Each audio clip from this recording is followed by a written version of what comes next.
అందరికీ నమస్కారం। ఈ వీడియోలో నేను చూపిస్తున్న కప్స్ ఎకో ఫ్రెండ్లీ అండి। ఇవి జొన్న పిండి, రాగి పిండి మొదలైన పిండిలతో తయారు చేసినాయి అండి। ఇవి మనం టీ తాగేసాక కానీ కాఫీ కానీ తాగేసాక తినేయడమే టీతో పాటు।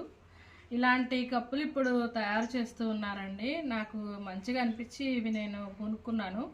వీటిని హైదరాబాద్లో శిల్పారామం పక్కన మహిళా శక్తి మేళా అని చెప్పేసి మహిళలు తయారు చేసినటువంటి ఉత్పత్తులు అక్కడ పెట్టారనమాట। అన్నీ కూడా చక్కవి చాలా ఉన్నాయి। పీచుతో, కొబ్బరి పీచుతో తయారు చేసినవి, ఇంకా అగరవత్తులు, సొరకాయలతో చేసినవి, క్రాఫ్ట్ ఐటమ్స్। నేనైతే ఈ కప్పులు పర్చేజ్ చేశాను, నాకు చాలా నచ్చాయండి ఇవి। ఇప్పుడు మనం ప్లాస్టిక్ కప్పులు, పేపర్ కప్పులు ఎంతైనా అవి కొద్దిగా ఆరోగ్యానికి హానికరం, అదేవిధంగా పర్యావరణానికి కూడా కొద్దిగా మేలు చేసే విధంగా ఉండవు। ఈ కప్పుల్లో మనం టీ తాగడం, తర్వాత ఇలా కొడుక్కొని తినేసేయడం అండి। చూడండి ఇలా అయిపోతున్నాయి।